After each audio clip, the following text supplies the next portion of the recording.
Welcome. My name's Michael Adcock. I want to welcome you to the March 2018 public meeting of CWAG. We're going to learn today about something that I think is of interest to a lot of you. There's a project coming up that's really innovative in terms of generating electricity, but it also takes a lot of water to get it set up and to maintain it. So the Citizens Water Advocacy Group appreciates ITC Holdings giving us a presentation and opportunity for public discussion about its exploration of a plan to build a pumped storage facility near Picacho? Peak, is that how you say it? Picacho? Peak? CWAG has not yet decided whether or not it can support such a plan. From its formation 15 years ago, CWAG has been committed to protecting perennial stream flow in the Upper Verde River, which is of critical ecological importance. Accordingly, CWAG is committed to the following goals. One, there will be no human-caused diminution of the Upper Verde River's base flow. And that's something that Tom is measuring every month for the last 10 years. The river's annual cycles of flood flow and low flow must be preserved. And there can be no degradation of water quality. We look forward eagerly to your presentation and our public discussion with you, and I'll give it over to, I'm not sure the name, but here, fellow from ITC. Thank you. Thank you, Mike. I'm Brian Stadenka. I'm with ITC's Grid Development Group. We'll do a real quick introductions of the folks who are with us, but I did just want to start off by saying thank you for the opportunity to be here. As we go through this presentation that we have to give, we also have a little video to throw up there. An overarching theme we want to convey to you is that we're here to talk, we're here to listen, we're here to participate in an open, transparent process. This is the only way that, in our mind, a project like this has any possibility of being built.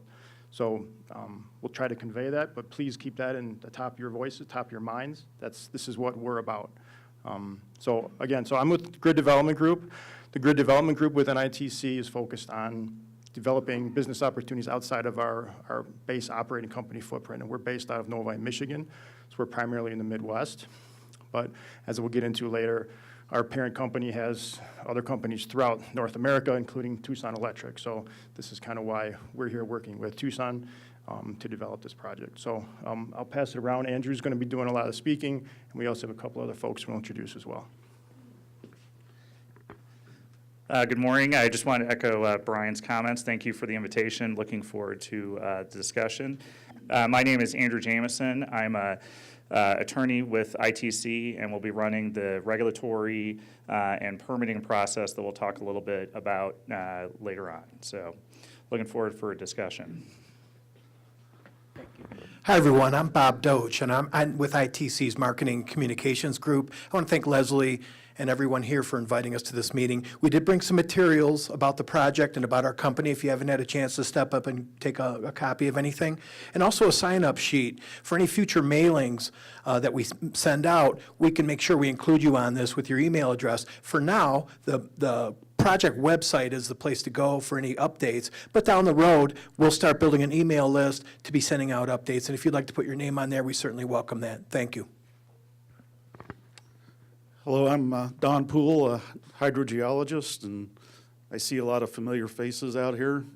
I don't think I've met everybody here, but a good portion of the folks here. And that happened while I was with the USGS working on the Northern Arizona groundwater flow model. So I completed that, so I got to know this area pretty good and the hydrology reasonably well. And so these folks came to me to see if I could help them on the water issue.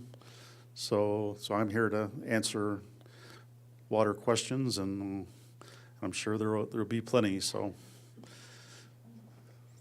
thank you, and I'll be talking to you after Brian completes his talk here. Great, thanks, Don. So what we thought we'd start off with, we have a video that we put up on the project website. We thought we'd play that. It's about 10 minutes. You may have seen it, may have not, but it kind of walks through some of the reasons that we feel this is a a facility the need is there for this type of facility, and this kind of explains a little bit about why and some of the approach that we have as a company.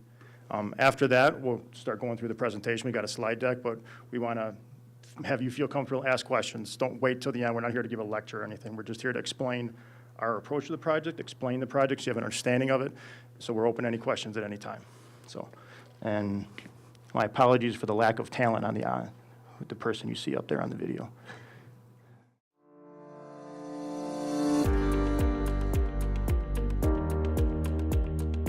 A national conversation is underway about the need to modernize our public infrastructure. This includes updating our power grid to meet an evolving, uncertain energy future. A power grid flexible enough to accommodate diverse generation resources, changing market demands, and ever-evolving technology inputs. Consumers and business are more dependent than ever on energy to fuel their daily lives. Americans want access to more diverse and affordable energy, and major companies across the country are taking a more active role in making their energy resource decisions. All of these changes are requiring us, as an energy transmission company, to step back and to rethink how we address these challenges. Bold, responsible solutions are needed today to greet that energy future, whatever it may bring, to serve generations to come. Some of these challenges are being tackled by a number of Southwest states that are moving to adopt large-scale solar and wind energy to supplement coal, nuclear, and other forms of energy generation to meet ambitious energy goals. The reality, however, is that such intermittent and variable renewable resources, like solar and wind, can only be generated while the sun is shining or the wind is blowing. This changing generation mix is creating concerns over future energy supply and electric grid stability in the Southwest and Western United States, a region already experiencing rapid population growth and increasing energy demands. Planning the grid for an all-of-the-above energy future that also provides resiliency, flexibility, and options for utilities and consumers is critical, and it's a challenge that can only succeed if it is addressed together. To meet these demands, we're proposing an integrated, regional solution for the Southwest region, the Big Chino Valley Pump Storage Project. Using established technology, this solution will provide an all-encompassing approach to optimizing the region's energy potential. It will integrate energy storage with electric transmission infrastructure, providing built-in flexibility to meet the region's future energy needs. The purpose of this video is twofold. First, to explain the project we're proposing, and second, to lay the foundation for an ongoing dialogue so we can ensure transparency with all interested parties going forward and through the life of the project. Our first priority is environmental stewardship, and we understand the importance of using resources wisely, especially water resources. When approached in the right and responsible way, using water to store energy and to generate electricity will work to this region's advantage. The electricity it generates will be integrated with transmission lines for delivery to customers across the region. Along with using all appropriate studies, we want to make these decisions together with you. We need your input and insights. First, let's take a closer look at the energy picture in the Southwest. As mentioned earlier, Southwest states are already taking significant measures to add solar and wind energy resources while retiring significant coal and nuclear generation. This type of renewable energy, however, is variable, and again, as we discussed earlier, only works when the sun is shining and the wind is blowing. Supplemental energy sources will always be welcome, but the future demands more. It demands a reliable energy supply that produces grid stability in the region. Another significant challenge is that the region lacks adequate interstate transmission lines. Today, when solar generation in Southern California isn't producing, such as during nighttime hours, it's difficult to import power from other states. Rapid population growth and increasing energy demands will only compound these challenges. In this evolving and uncertain energy future, we need a regional solution involving neighboring states, an insurance policy, if you will, or shock absorber to maintain reliable electric service in the decades to come. What we're proposing will require a significant investment in a large-scale pump storage facility in northern Arizona with major electricity transmission interconnections. This will provide a robust regional system connecting Arizona with Nevada and Southern California. The The pump storage component of the project will also unlock more transmission potential in the region. The facility can both consume and deliver power, enabling more transmission on the existing system as it regulates how the power is flowing. This integrated pump storage and electric transmission project is proposed for Arizona's Yavapai, Coconino, and Mojave counties. North Central Arizona is well situated for a pump storage facility because it provides close proximity to grid market hubs, availability for grid interconnections, and has suitable topography. The project site is about 5 miles southeast of Seligman, Arizona.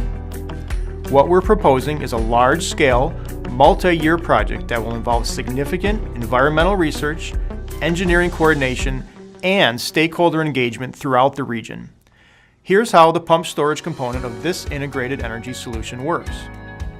We will construct an energy storage facility featuring 2 connected reservoirs, upper and lower, that will use the natural features of the landscape.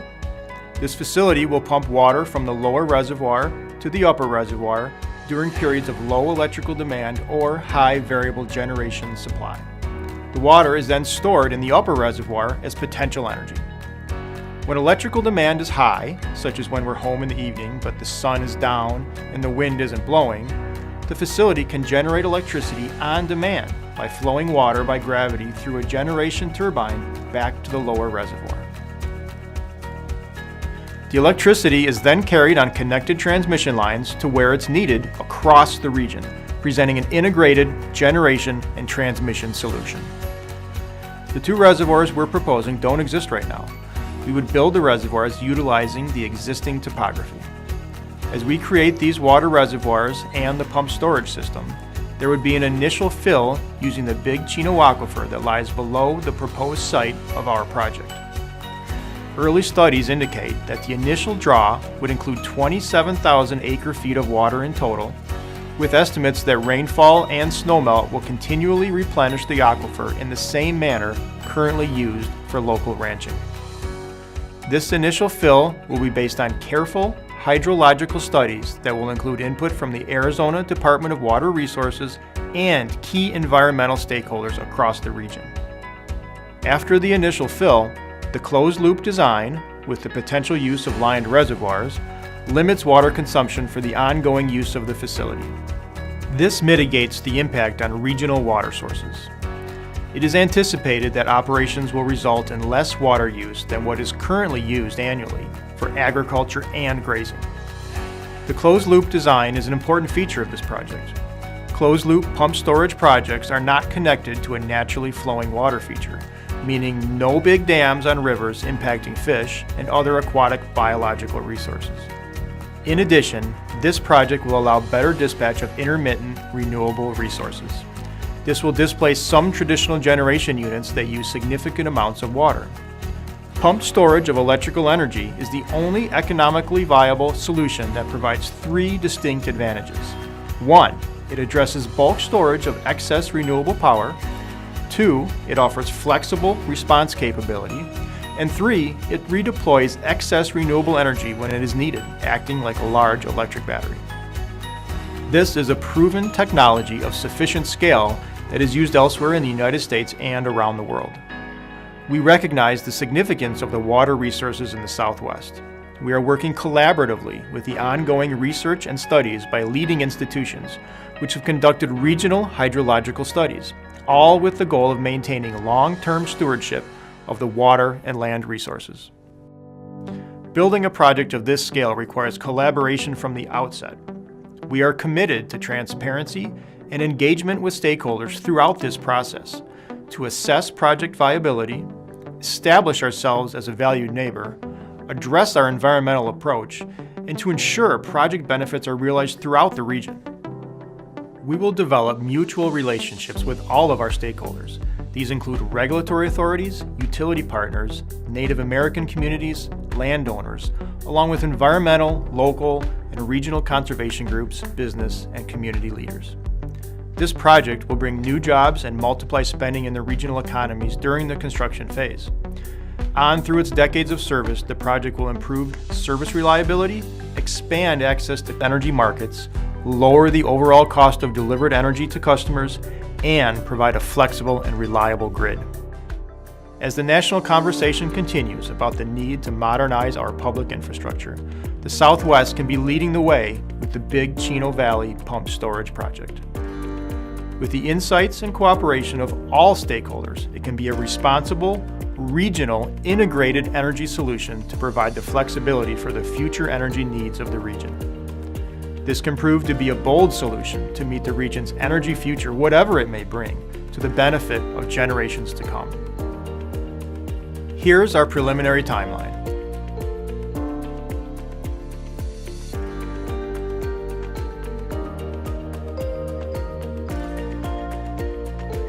We're at the early stages of this project. We know this will take significant outreach and input to make sure we get this right.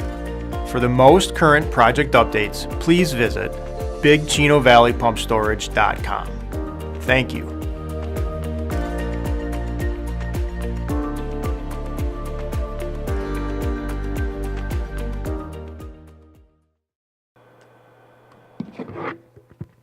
All right, well, thank you for letting us take the time to show that. I think it conveys our approach, it conveys what we feel is the driving force behind why this facility of this type is needed. And a little bit about what the technology is. I mean, pump storage itself is not a new technology that's been developed. Pump storage and storing water at different elevations has been used for hundreds of years. So it's really about using it in a way that will benefit the grid, and the real technology is in the turbines and some of the technical and engineering equipment. So what we thought we'd do is kind of go through this presentation, start off with explaining a little bit about who we are as a company, and then we can get into well, you'll see it. I mean, we'll walk through the project, try to explain what it is.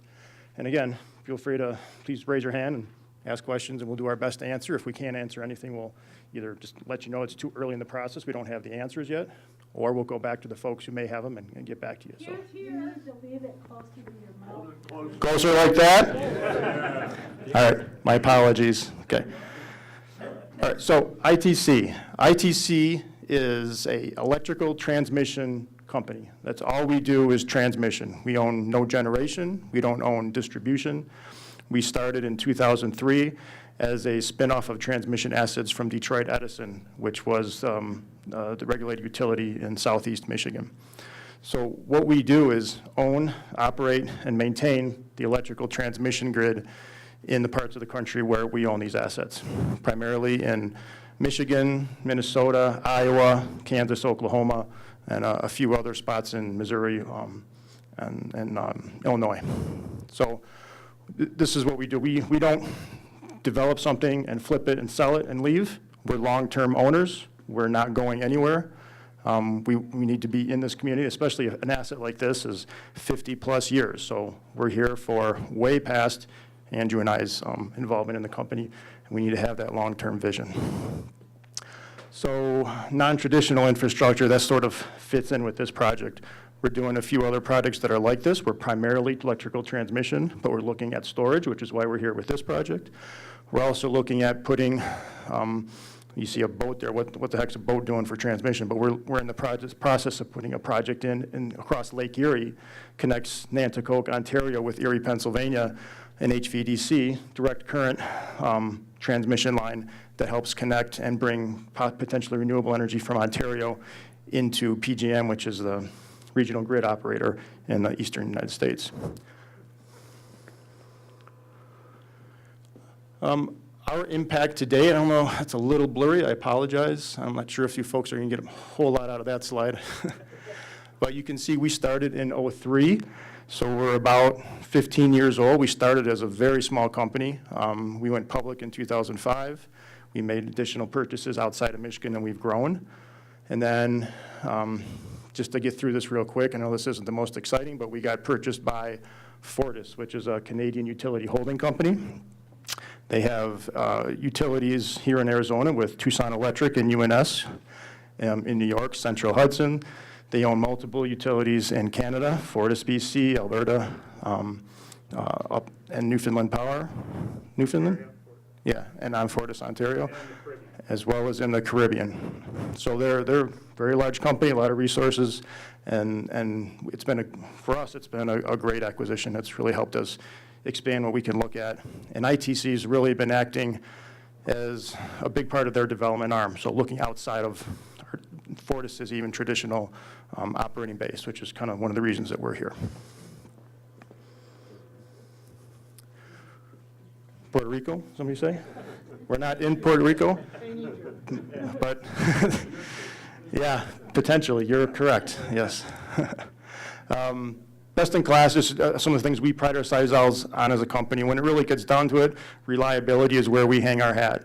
As a transmission company, you're sort of hidden from view, so to speak. You know, you don't get, residential users don't get bills from us. We bill the folks that typically will bill you on a residential basis. So reducing, eliminating outages, the transmission system, which will affect everybody on a wider scale, is that's what we hang our hat on. That's our incentives. That's what we drive towards, response time and reducing and eliminating outages.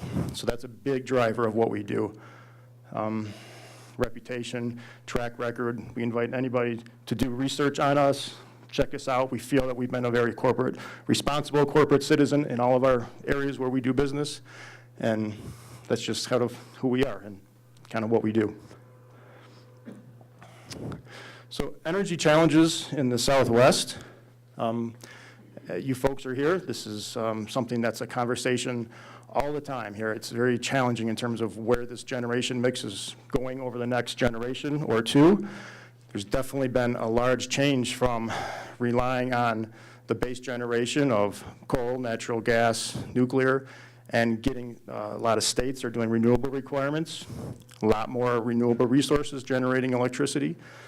So trying to anticipate what the grid will be like, how it will operate, what are the challenges over the next 20 years and beyond is something that drove us to look at this solution. And it's not, when we say solution, we don't mean this is going to fix everything and everybody's going to be perfect, it'll be a piece of cake. But this is a large scale piece of that puzzle, and it makes it much more palatable to bring these types of resources online. So some of the topics we put on here, this is getting a little bit technical in terms of the grid, but just when you have all the renewable resources, there's frequency demand, there's ramping rates, there's when people are coming home and the rates of what the demand on a grid scale is at, say, 3 o'clock in the afternoon versus 7 o'clock in the afternoon, huge difference. And there's just this huge ramp that goes up. And it's just, at the same time that ramp is going up, the grid operators need to figure out how to keep that system in balance. Because electricity is not something where you can just typically park to the side. But that's what we're sort of doing with this technology, allowing us to kind of take those peaks and valleys of generation and load as they're constantly moving and level them out and take that shock absorber. That was one of the comments in the video. This pump storage truly is a big battery and a shock absorber. And as you hit those peaks and valleys, you can either turn those turbines on or off, depending if you're pumping uphill or you're letting it go downhill and you're generating going out. Oh, apologies. I guess maybe I already kind of hit some of these things here. I don't want to just read this, but large-scale wind and solar coming online much more regularly. Yeah, I guess I got to jump ahead with what I was talking about in terms of this. But again, just to get back to the renewable intermittent resources need a facility like this, storage on a grid scale. I'll get into it in a few more slides about why we're here and looking at this particular site and maybe this technology versus chemical batteries or something like that. But for us, we're looking on a grid scale. We're looking at large-scale solutions and doing something on that scale with chemical batteries or some of the other things that are coming up recently. It's just not, it's not economic, it's not feasible for us. Chemical batteries certainly have their place and their function, but from our viewpoint, it's a much smaller scale. And you start using those for the scale of 2,000 megawatts that really impact the grid, you're talking a very large land impact. So,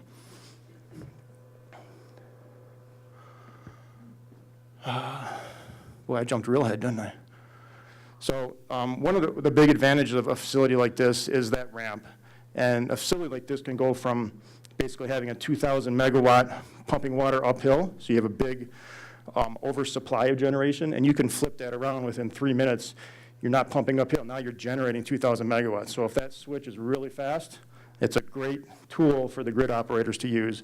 And you can go from absorbing 2,000 megawatts to generating 2,000 megawatts within 3 minutes. That's really the new technology that allows this to be really a big advantage for the grid operators.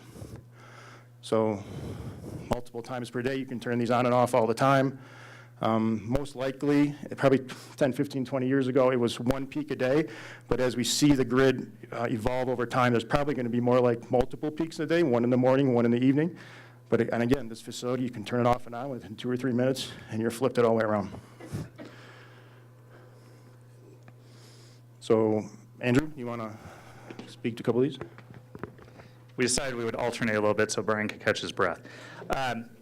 So just a little, we covered some of this, but business entities involved. So we all work for ITC Holdings Corporation. And then our actual project company is the Big Chino Valley Pump Storage. And Brian already talked a little bit about Fortis, but you'll see on this map, kind of our core business areas are the green states, and then Fortis, our parent, has operations in all these other states, provinces, and other countries. I'm going to walk across.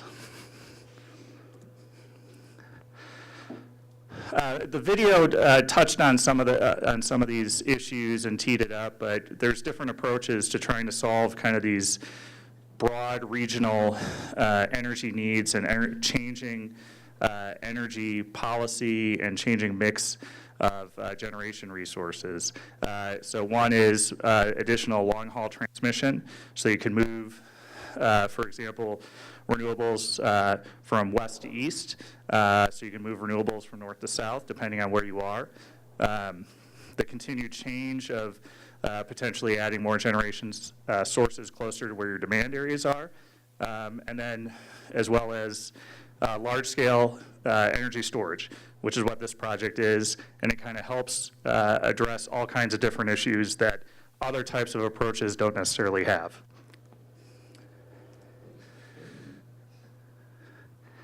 Again, the video kind of touched on this, but this is kind of an integrated solution that involves both kind of the generation and storage aspects as well as transmission. Brian will talk about this a little bit in a future slide, but with the multiple transmission interconnections, it really does help unlock what we call congestion on the energy grid and allows, again, more renewables, other types of generation to really get to the market and serve customers. And I think we've touched on kind of a lot of these items. And as you mentioned, 50 years operational at a minimum. So it could be much longer than that. Once these types of resources are in place, you can use them for a long time.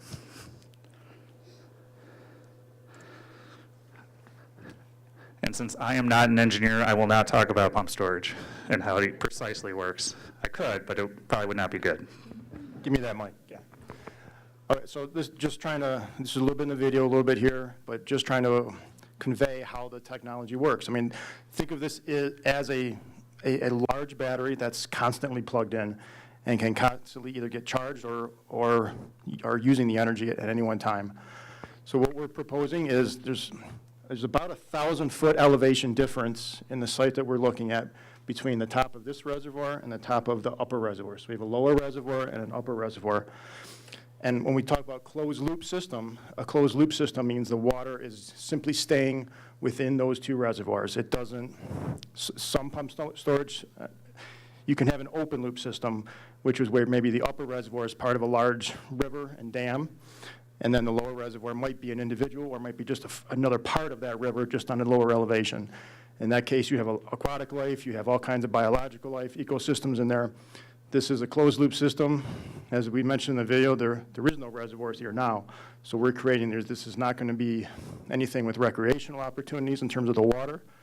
So what we do is we pump, this powerhouse will be underground, about 1,000 feet down, depending on where exactly it is on that ridge. But you're talking about letting the water flow back down here, and then you're going to pump it uphill. And this is about 800 to 1,000 feet straight down.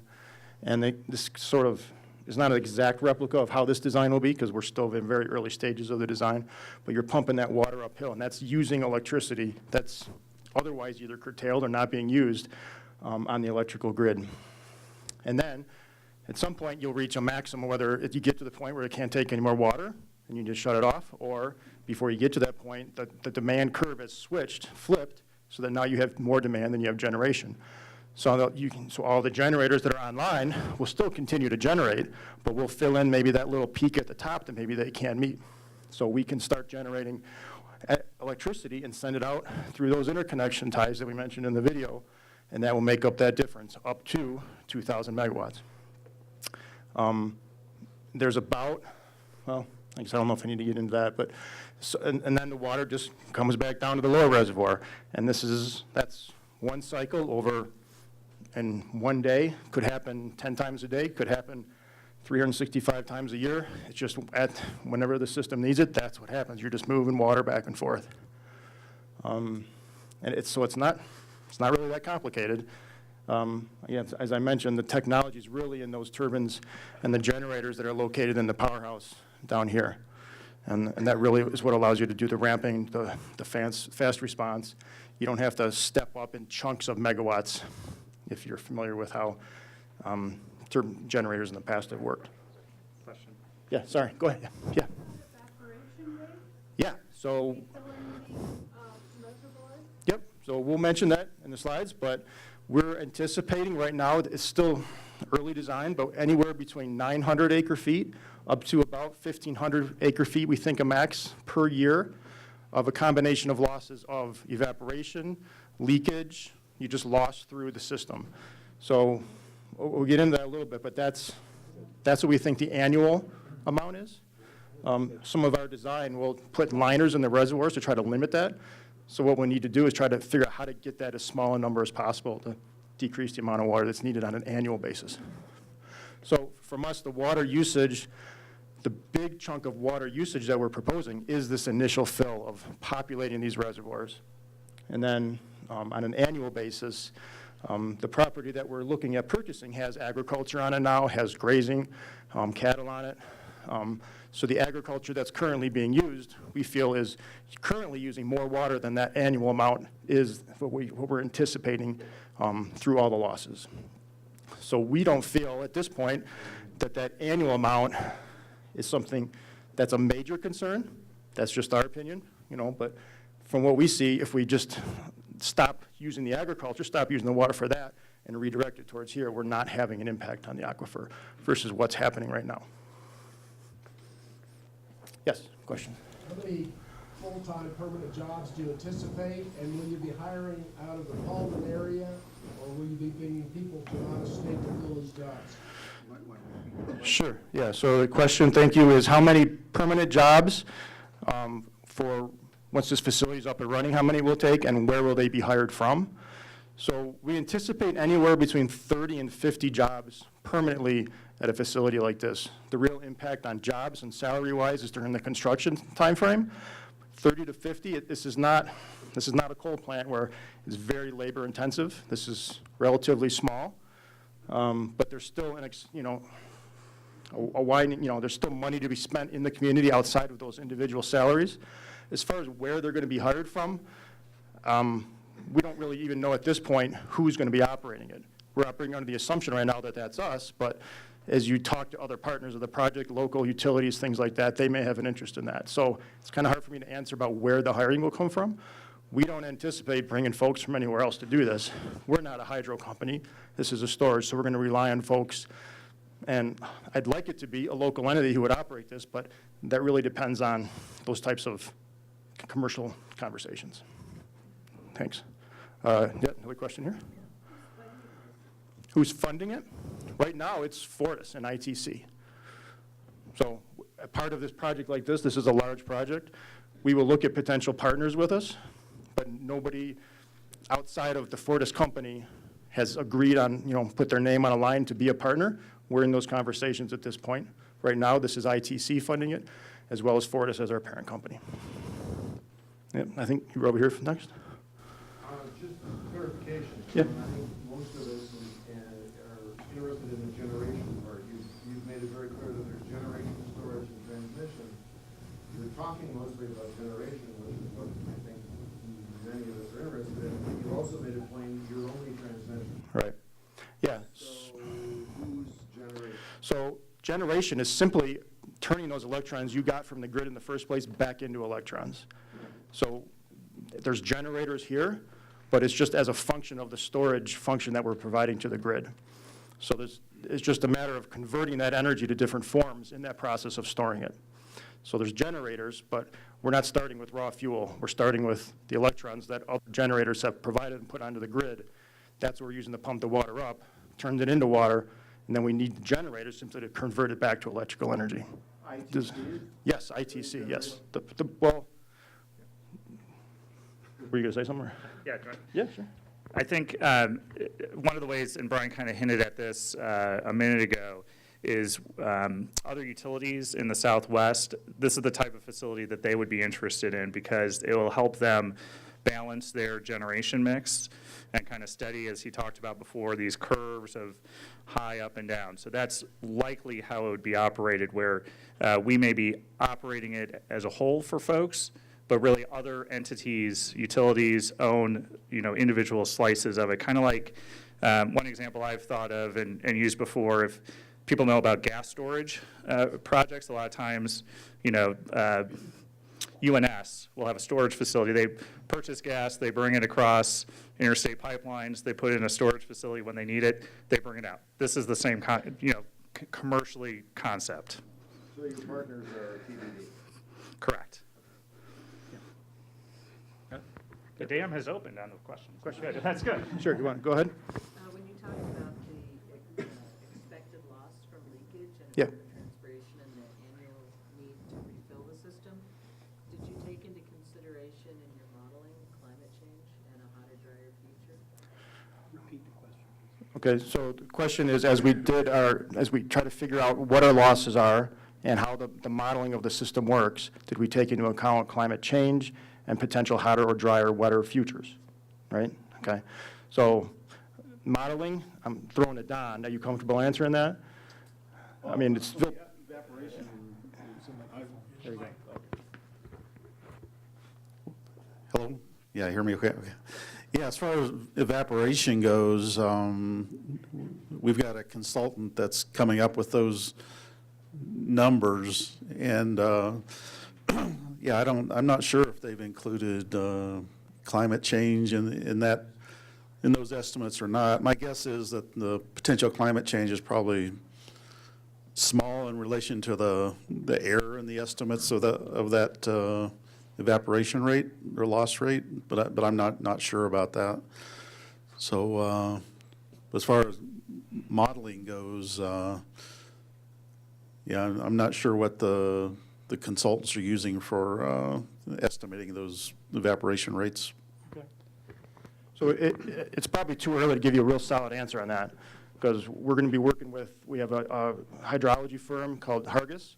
We purposely picked them because they weren't really already committed to helping other folks in the area. We wanted somebody to come out with a fresh set of eyes. So that's something that's probably going to be a little bit easier to answer later on as we get into those models and start putting in the inputs and looking at them. Sorry, I'm getting away from my mouth. Over here, yeah?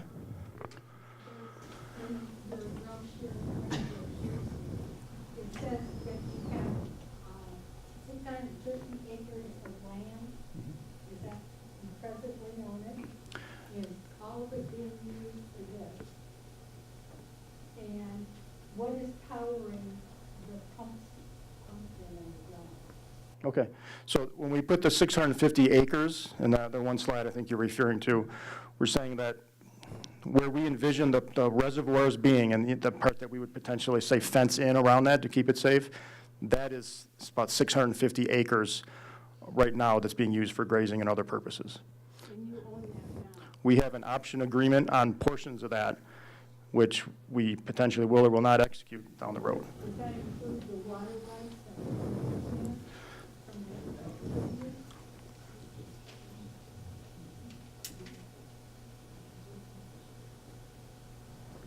Well, we still have more slides to go, but we'll try to get there. How do you want to answer the water rights?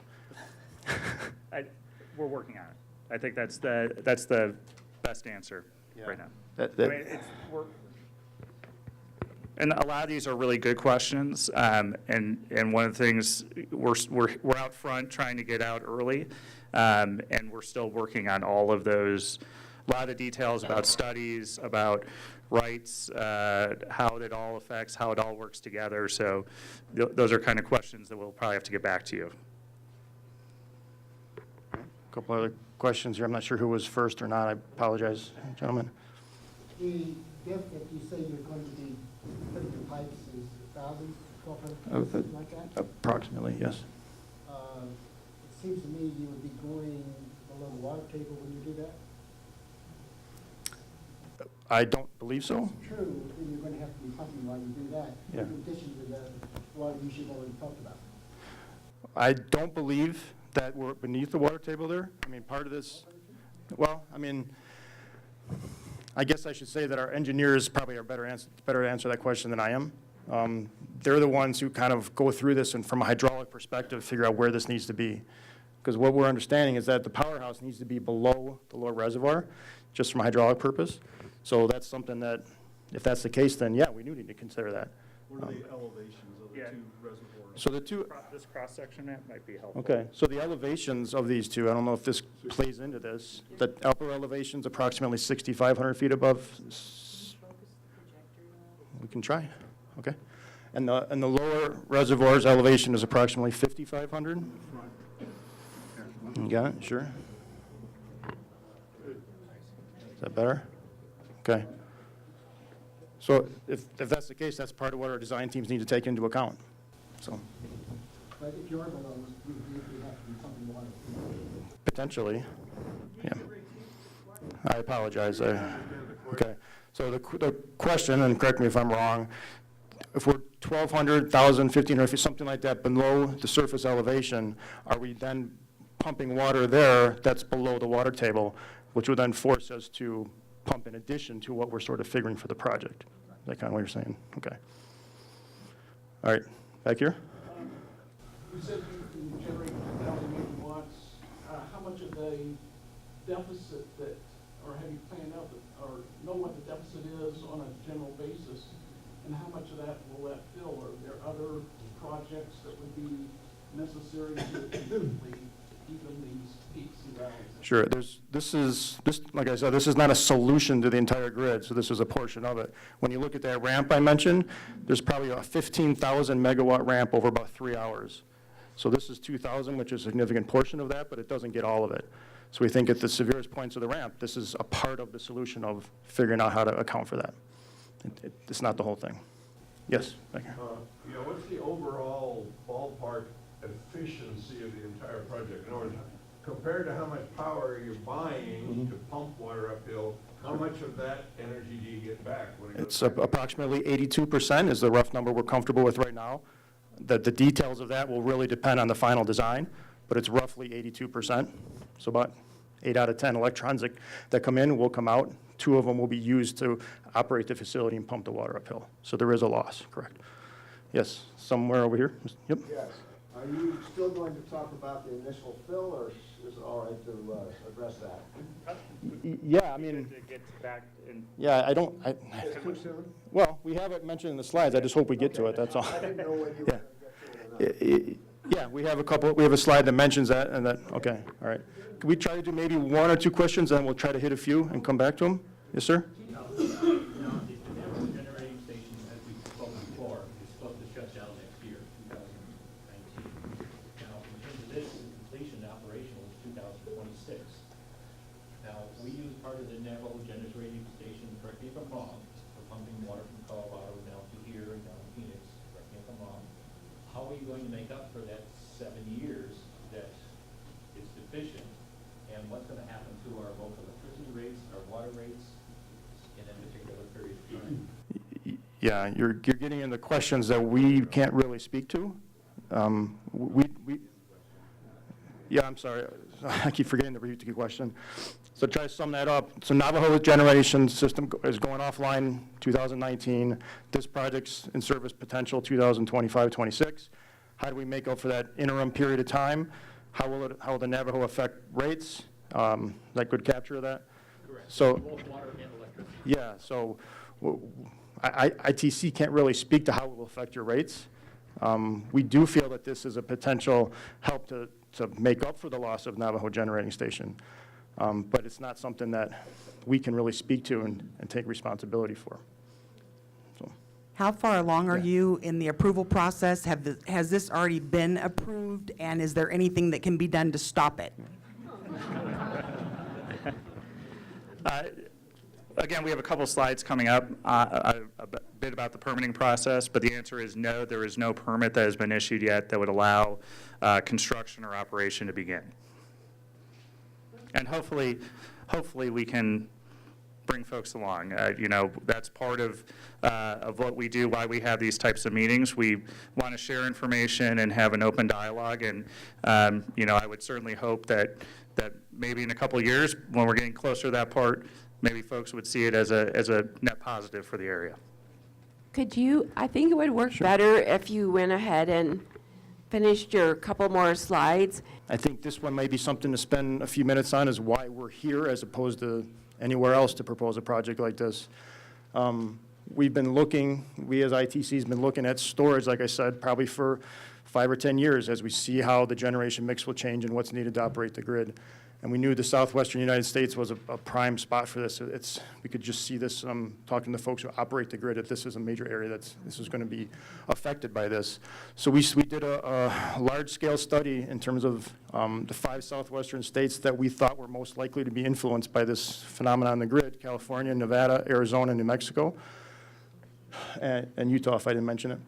And we looked at sites that had the topography that were conducive to pump storage, as well as distance to transmission. You can't put something like this so far away from a transmission line that you can't connect it. It just doesn't make economic sense. So we did that, and we came up with about 250 sites in those 5 states. And when you look at distances and try to do the things that were conducive to making it economically viable and, you know, make it a reality, this site ranked out at number 7, I believe it was, on the SIS list of 250. 5 of those sites that were ahead of it were in other states, and we felt that this was a much better location from a regional perspective than those other outside states, and Arizona was a good spot to do business in. So that's why we ended up here, as well as the distance to transmission. If you look at this map up here, just across the border into Nevada, southwest of Las Vegas is a major transmission hub for the region, and this was within a palatable distance of the economics of how you can connect to the system. So that's kind of why we're here proposing this project.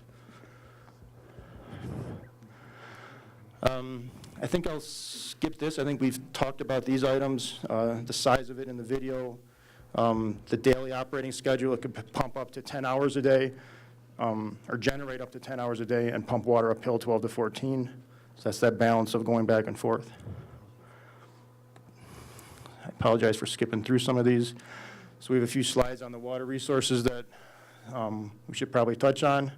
So again, we understand the importance of water in the region.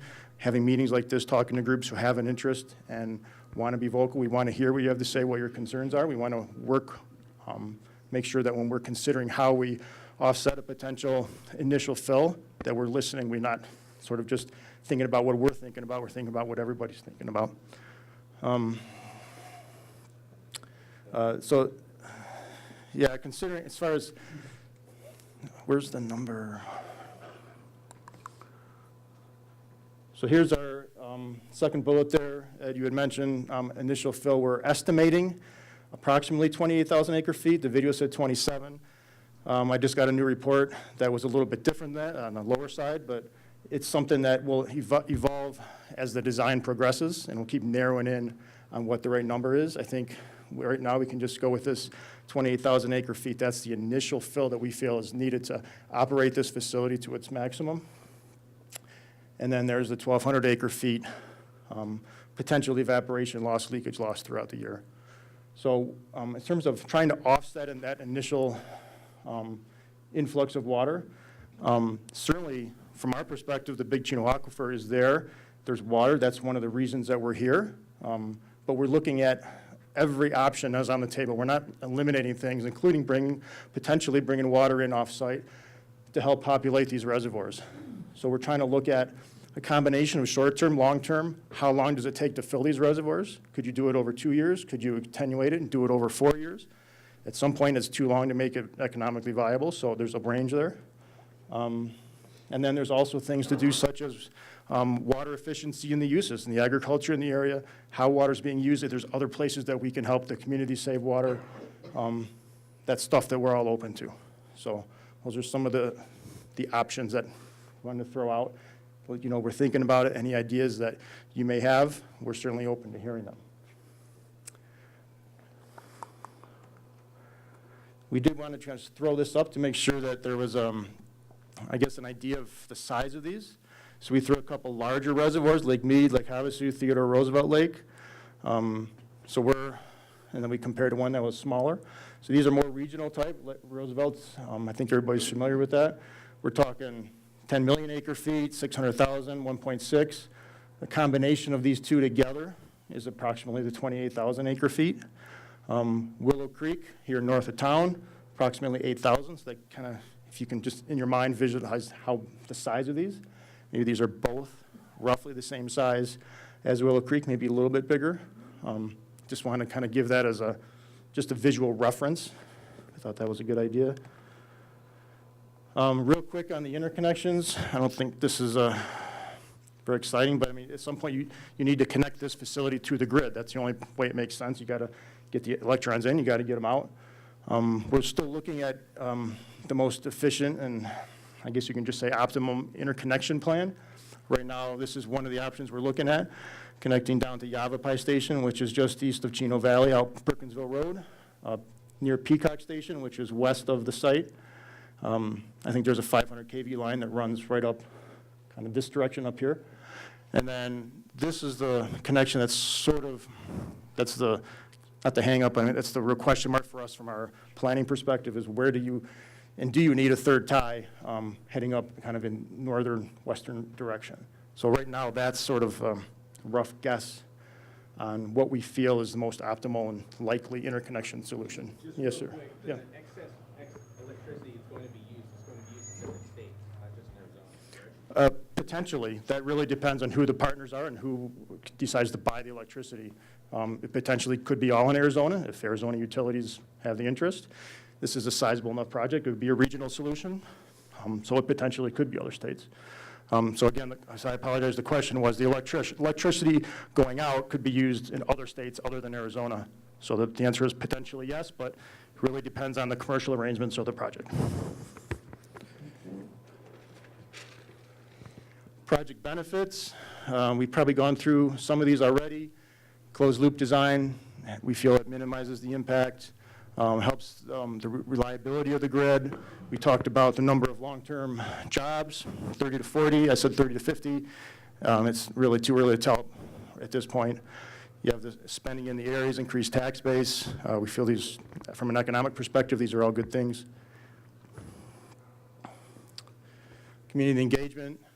Again, as I mentioned here at the very beginning, we're not running away from anybody. We're here to talk. We're here to listen. We're here to engage with the community.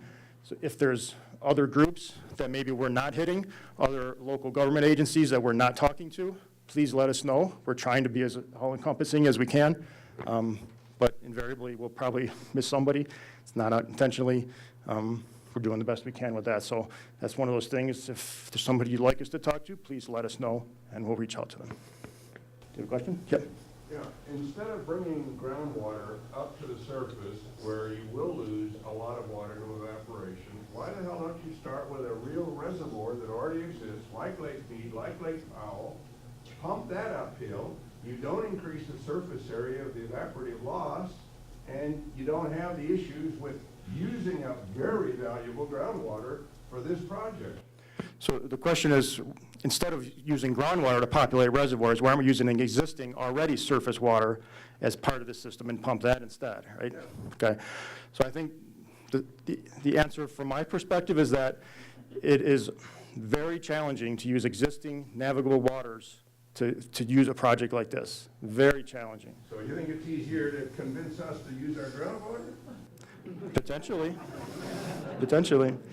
It's very challenging to do something like that. There's a project like this hasn't been built to this scale in 20, 30 years, and there's plenty of reasons for that.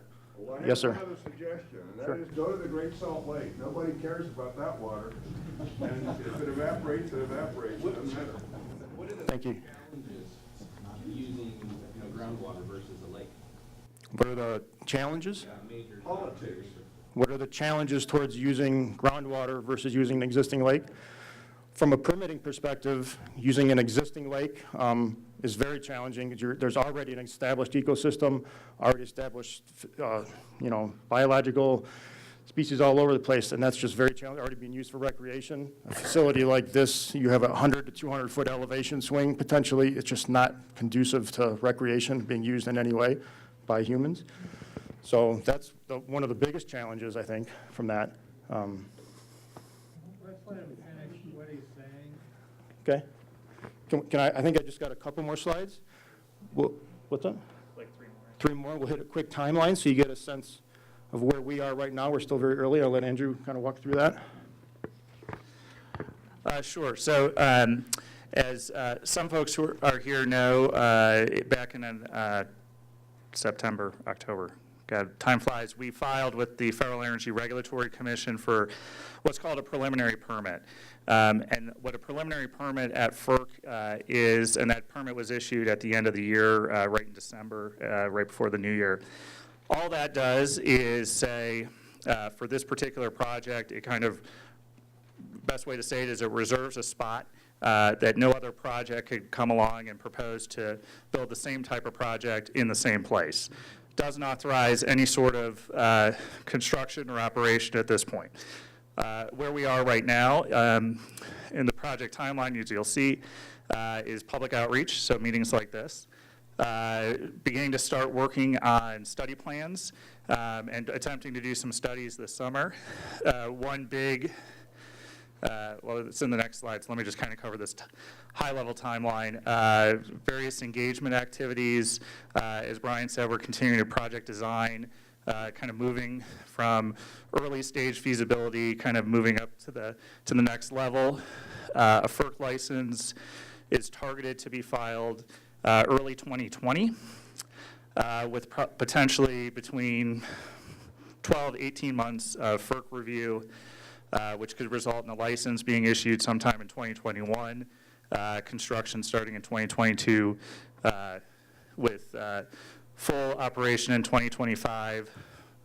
That is a very preliminary timeline. It could definitely slip much later than that. It probably will not get earlier than that. That's one thing we could probably say definitively. A couple things just wanted to cover real quick on FERC licensing, because that is kind of the primary permit that is required to construct and operate a project such as this. So these are kind of the primary elements that you'll go through for a license. So consultation, issue identification. So that's part of the part that we meet with different groups to find out. Obviously, CWAG, water. Other groups might be water, endangered species. Other groups, water, endangered species, cultural resources. All those types of things. There are obviously many different interest groups that we all work with to try and identify their issues, get information from them that can inform how we develop our project. So one of the big items that we have targeted coming up, you'll see at the beginning, and I know for these presentations are always interesting because, Brian and I, we live and breathe some of this energy stuff, so it's just very natural, and we jump into abbreviations and that kind of thing. So one of the things you'll see up there says file NOI and PAD and request TLP. So that would be a filing that we would make at FERC. And the NOI is called a notice of intent. And basically what that is we're giving FERC notice that what we... FERC, Federal Energy Regulatory Commission. Yes, thank you. See, I did it right there. So the NOI, notice of intent, what that means is, hello FERC, we intend to file the actual license application in early 2020. So that's what a notice of intent does. The document, the PAD, is what's called the pre-application document. And that's kind of a initial collection of environmental information, technical information, that just helps set the stage for all of the work we're going to continue to do. And a good example, a lot of the material that would end up in the PAD is in the document that is called the Initial Information Package, the IIP, which we have posted on our project website. And probably some of you here will probably download that, but that's a good document for those of you who want to get more information about environmental resources and all that. That document's available on our project website. The other item up there is called Request TLP. And that is, the request is for, the TLP is called the Traditional Licensing Process. So that's a FERC process. And the key thing there for this group to know is it means as the project proponent, the project applicant, we're going to try and lead the licensing process, the stakeholder engagement. We're not asking FERC to lead that. We're saying we want to engage with stakeholders.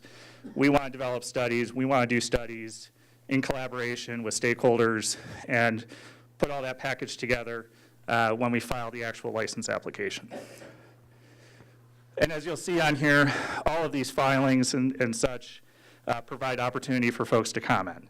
So I sometimes say the FERC site is very easy to use. Other people say the FERC site is not easy to use. But all of these would be available through FERC.gov, and our project number is on the presentation. Probably others have it.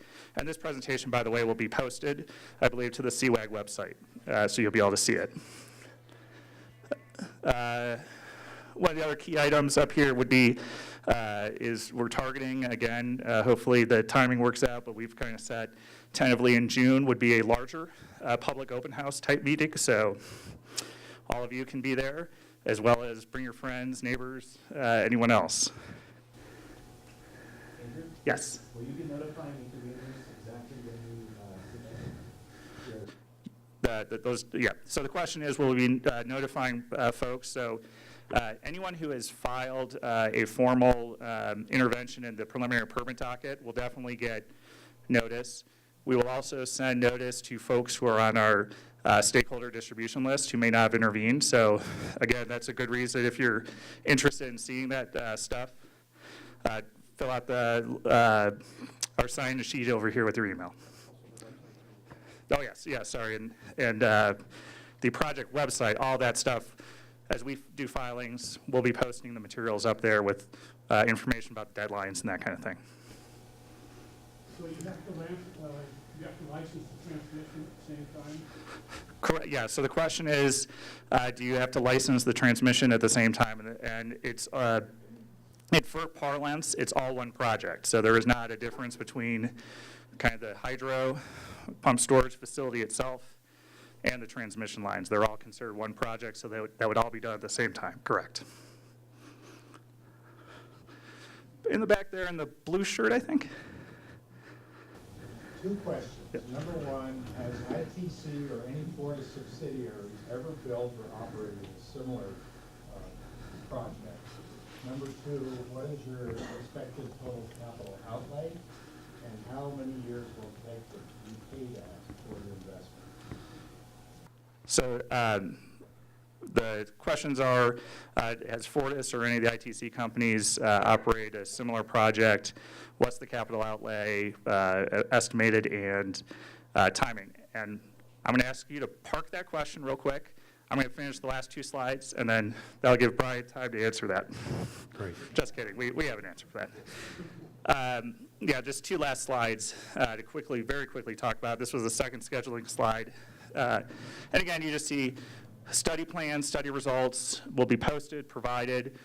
Plans will be open for comment. The results will be shared, all of that. And then kind of the targeted license application in February 2020.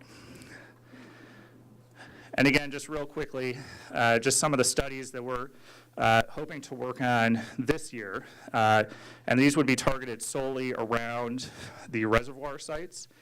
because we're still working on the transmission piece and where those lines would go. But some initial cultural resources work, some of the wildlife work, visual have been done on some of the hydrologic modeling that we'll start working on trying to firm up some of that information.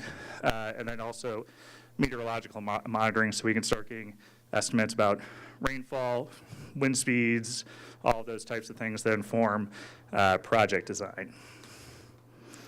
And that actually does formally conclude the formal presentation. There's information up there. So the email address, the website, and some other spots if you want to, if you're on Twitter, you can tweet to ITC and such. So before we kind of open it back up to questions and come back to your questions, sir, I think probably thank everyone for coming, giving up your Saturday morning to come.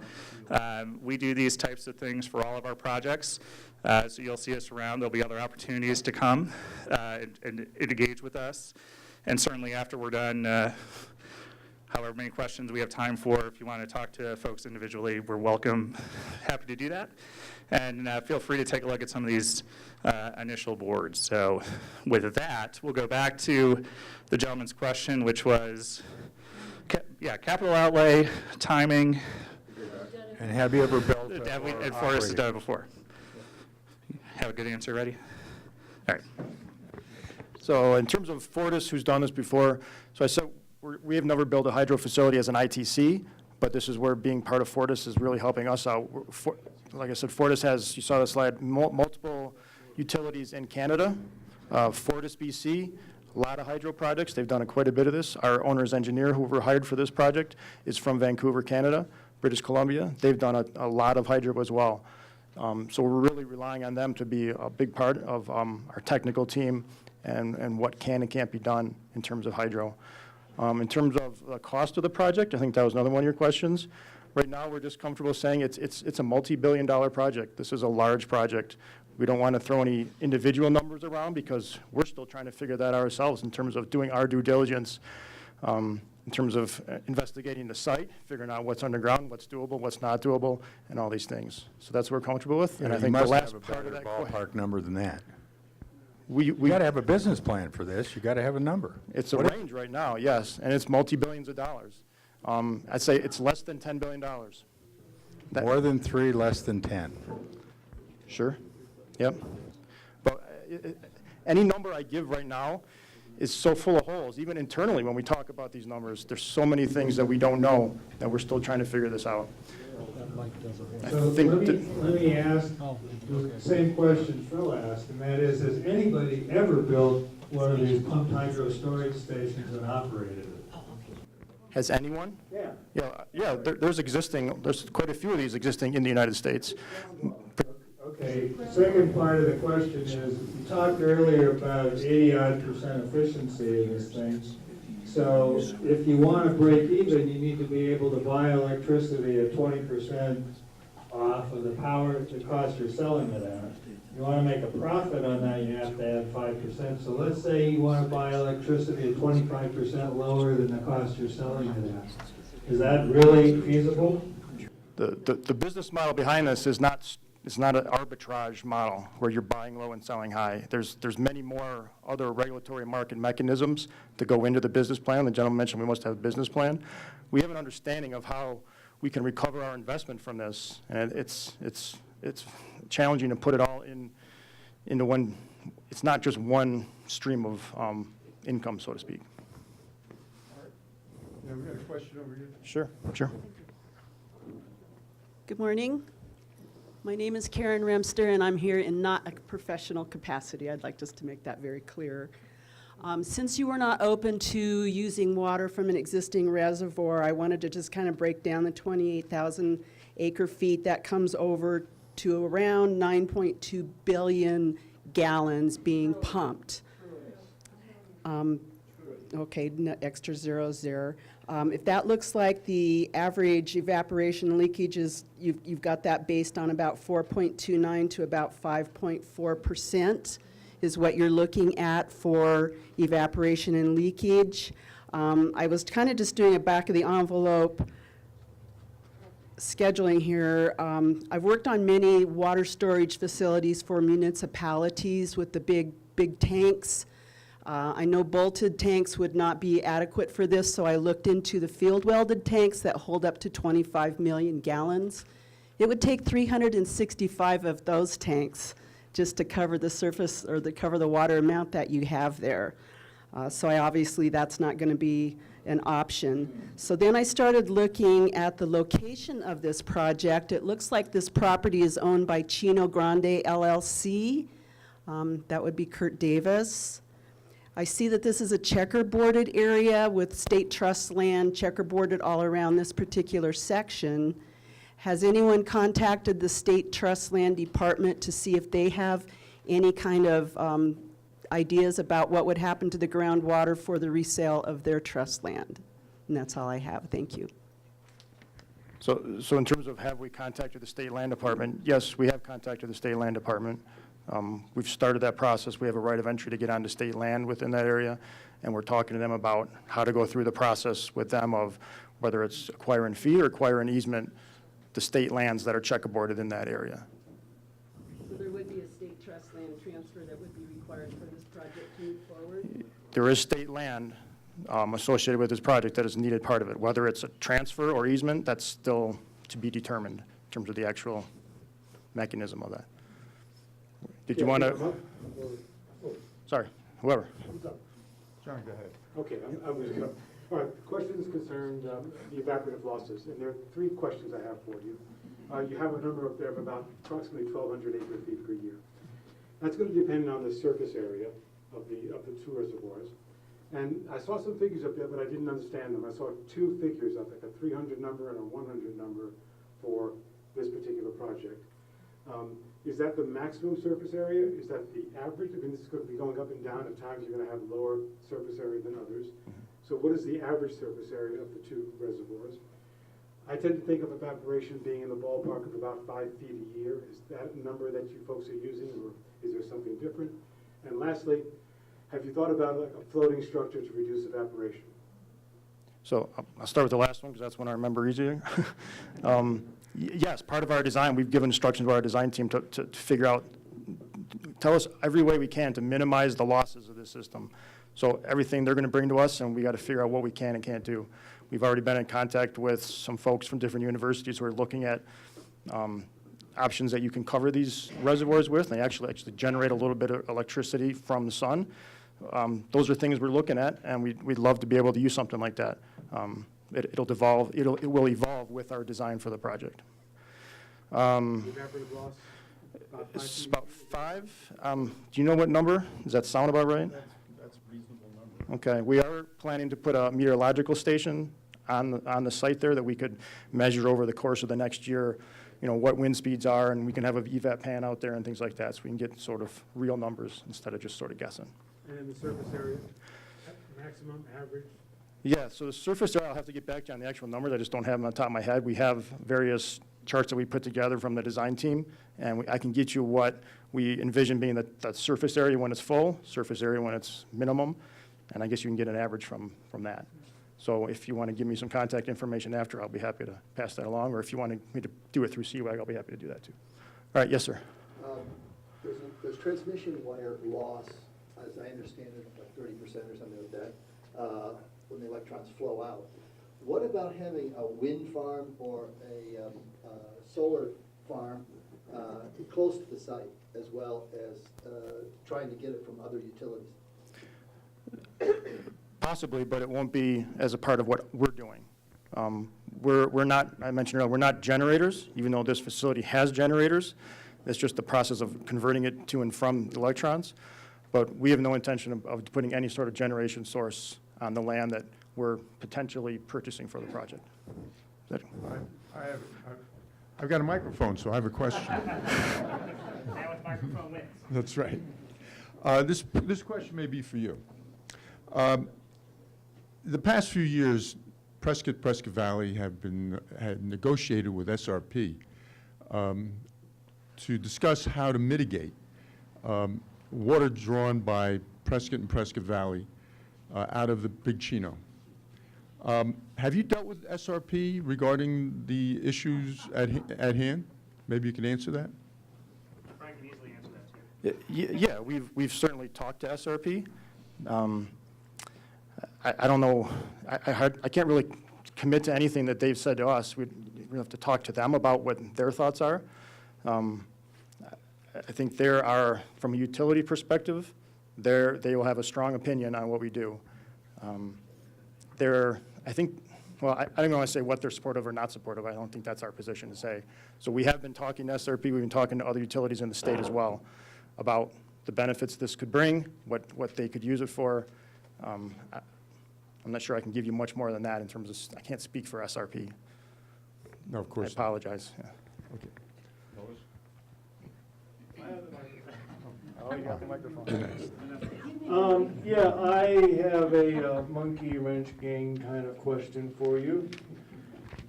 Have you evaluated the idea of a gravity train? That is a railroad that's on a slope where they motor a train up to the top and then they let it go, and as the gravity pulls it down, it actually creates a generation. To me, that would be an alternative to panicking us about using water, though I could see a hybrid of having like a water tank car. You fill it up with water at the top, and then when you get to the bottom, let the water out so it's easier to pull it uphill. I can see multiple tracks going up and down the mountain, and you can have a roller coaster to generate extra revenue. Well, I like the roller coaster part. So when we looked at storage, we've looked at all the options of storage. We've looked at chemical batteries. There's compressed air storage. There's pump storage. There's gravity-driven storage, like you're saying, trains go up downhill. I mean, it's elevation difference, and it's using that potential energy. So I don't think that like the train storage that you're talking about has the scale that we're looking for as a transmission company on a grid scale. Sorry, that could give us kind of what we're looking for in terms of a storage component. So I'll bring that back and mention it. If there's a way to hybrid, maybe there's a portion, but I'm not familiar with anything where we could use the gravity train like that on the scale that we're looking for. Okay. Okay. Yes, ma'am. You say that you're not a flipper, but you are now owned by Fortis. Yes, ma'am. So there's no guarantee this couldn't be flipped, number one. Number two, what's the return on investment you think you have to have in order to make this feasible for the people who own the stock, which is really what we're talking about in terms of profit, where that's going? And are the Koch brothers involved in any of this? No, ma'am. No, we have had no conversations with the Koch brothers on this. No. In terms of guarantees I can give, yeah, I guess you have a valid point that I can't guarantee you. You know, Fortis just bought us. I guess they potentially could sell us on the road. I think that's always a possibility in business transactions. ITC will not be flipping this. I will tell you that. I mean, that's not what we do. We build transmission, and we've owned and operated since we've started. I don't think we've sold any assets, right? Yeah. Okay. Go ahead. Yeah, maybe I would just add to that. The transaction that occurred, there was no changes to like the employees or how we were operating our system. And actually, we got this question on the Lake Erie project that was mentioned earlier, because we were doing some of the permitting for that project during the transaction, and folks were, and I said, for better or for worse, we're still your guys. And whether or not an upstream ownership change, that's hard to tell, but that wouldn't change that there would still be employees based here. It's, for example, when Fortis bought Tucson, I don't think there was changes to energy delivery, gas delivery, that kind of thing. Yeah. At this point, we don't have those numbers. Well, there has to be a minimum or you won't go forward with the project. And we don't have something to say about that right now. Yeah, I have a question. You mentioned possibly, I don't think populating was the correct word, to bring the water in to fill the reservoir from another source. Could you tell us what the source is? We could use some other sources for water in Arizona. And I'm just wondering, is it possible for the feds alone? Does AGWR or somebody else have to approve the project to use the water in the aquifer?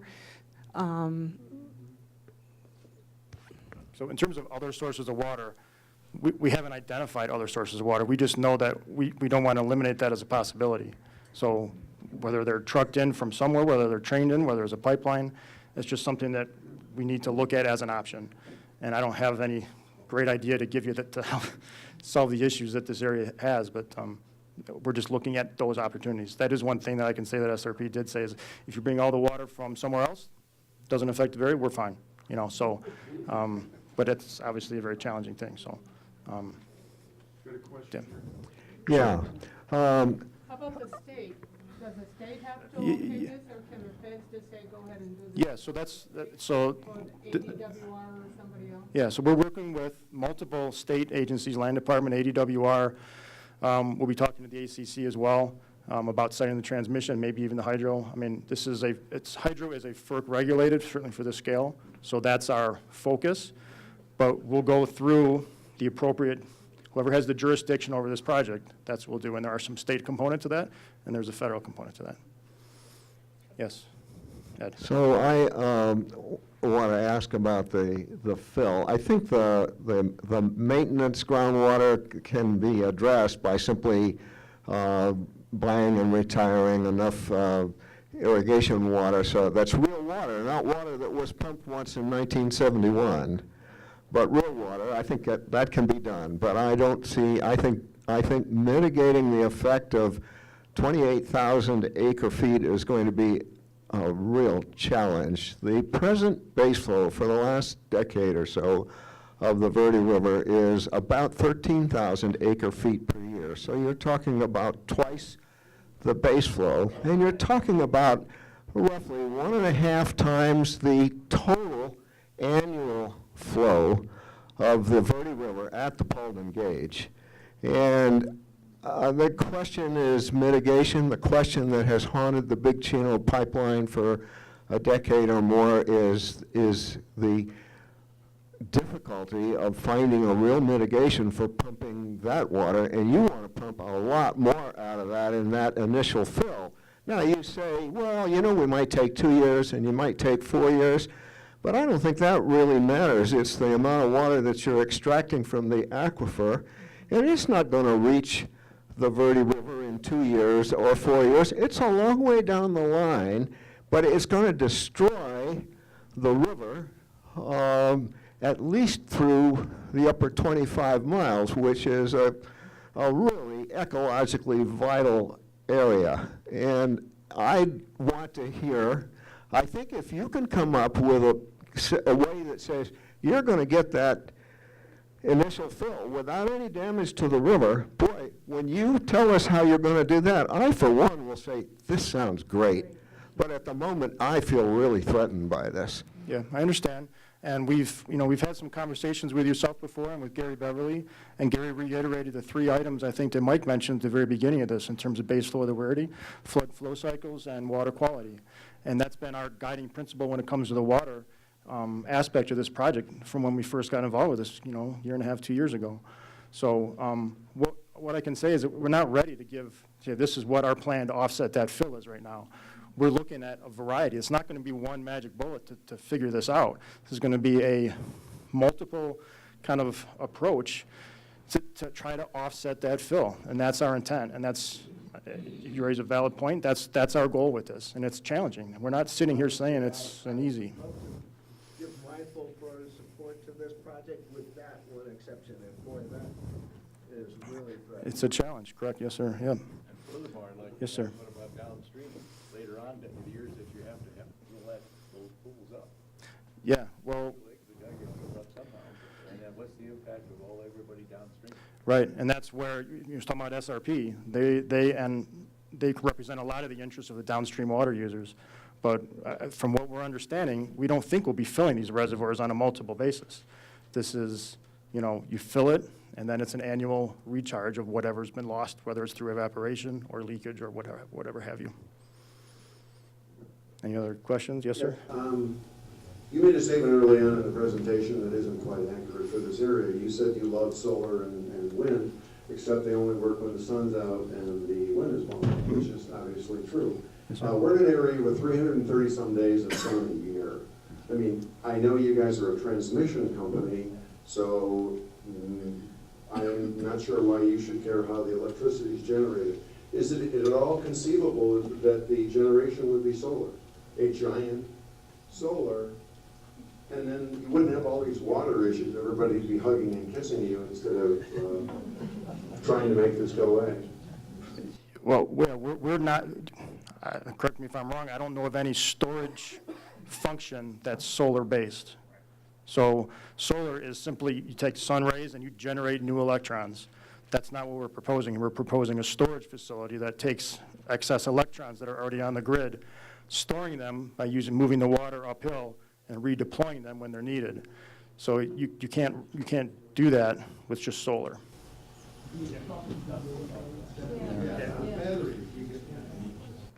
So there are solar batteries, but not on the scale that we're looking for. Yes, sir.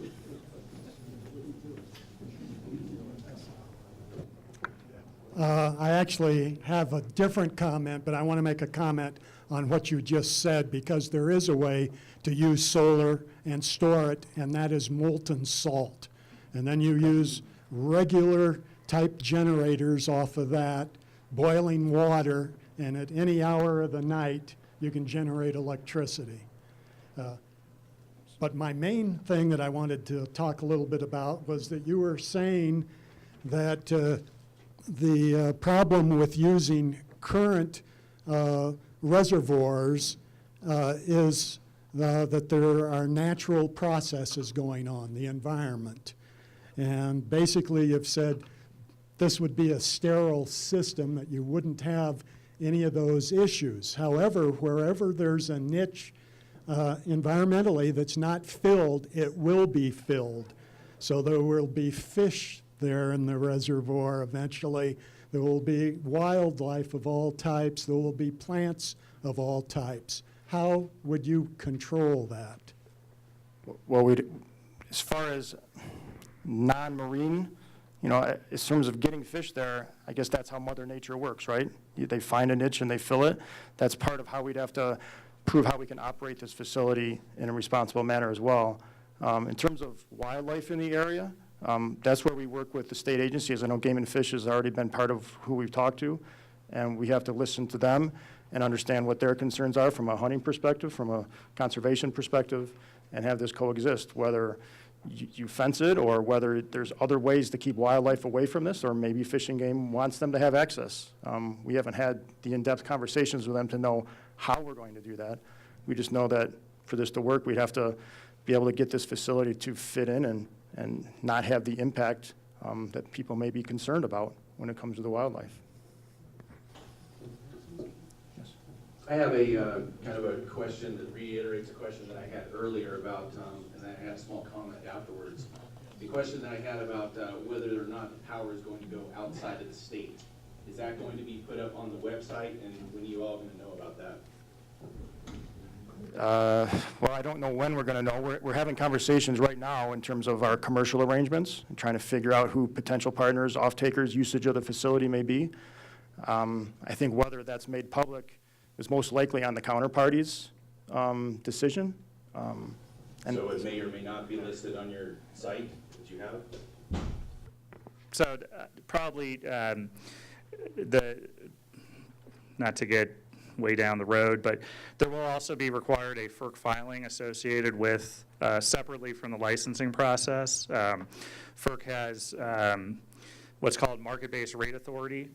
So that's how they set certain rates, and agreements related to the commercial would need to be filed and get approval at FERC. So that's, whether or not companies were to make their own announcements in advance of that. Potentially they would, because they may have their own state processes that they need to go through, but most likely all of that offtake, who those parties are, would likely be public.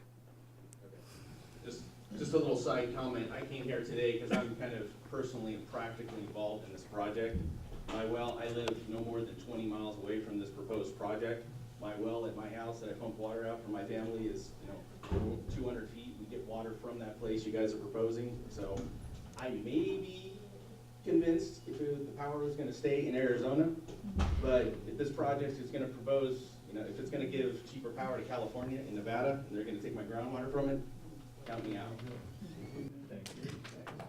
Sir, thanks. Guess I got the mic. It's interesting, Chino Grand bought this property for the water, or selling it for the water. My question is going to be for the hydrogeologist. Pulling all that ground out, all that water out of the ground, out of the aquifer, putting it on top of the ground. Kind of subsidence are we going to be looking at to pull that all out at once and then put water on top of the ground? When we're talking about environmental, I'm not quite sure where this location is in terms of our 2,000 square mile runoff for this aquifer, but I think it's probably the upper end. Will it ever be restored or stay the way that it is now? We're going to lose that storage in the groundwater?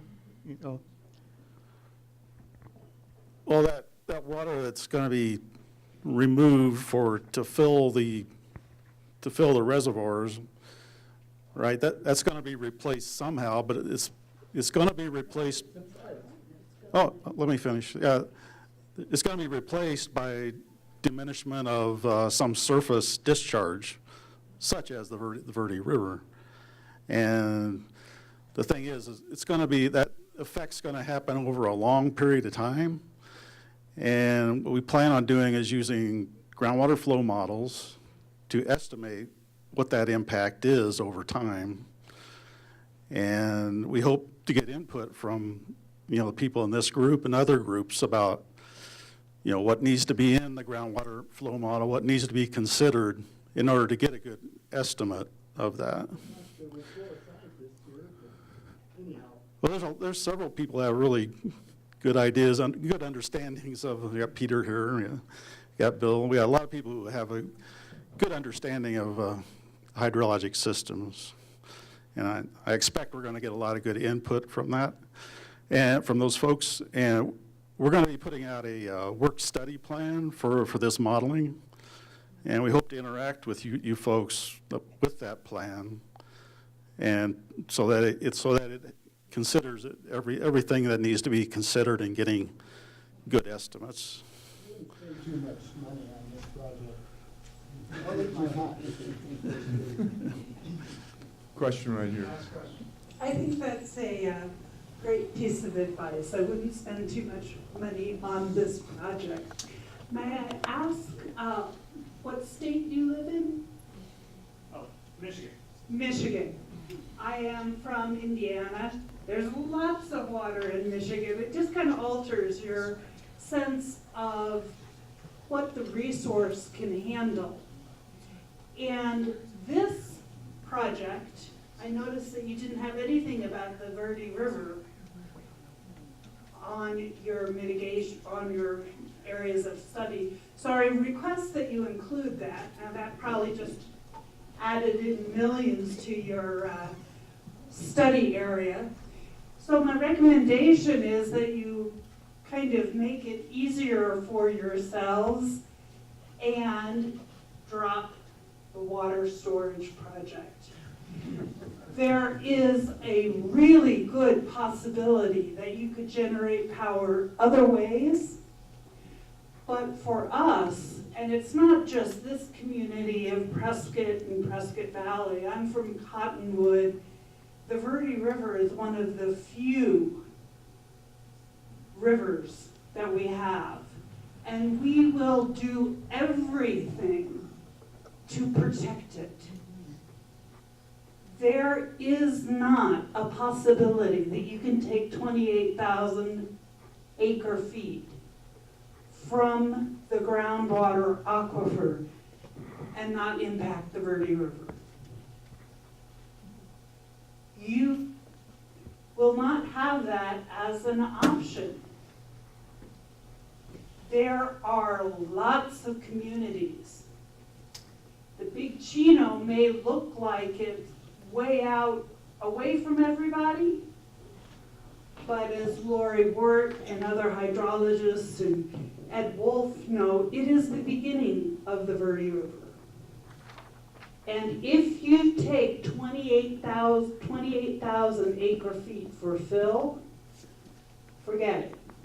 You know, you're looking at an EIS, you're looking at an environmental impact statement, you're looking at years and years, and believe me, all of the communities will protest because you're taking away their livelihood, their lifeblood from the enjoyment of that river, from all of the other benefits, all of the irrigators, everything else.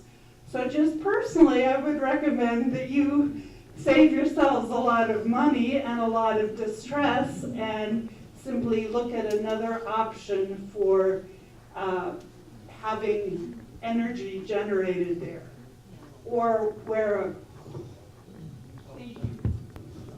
We're running out of time for discussion and questions. I just wanted to thank you guys for showing up.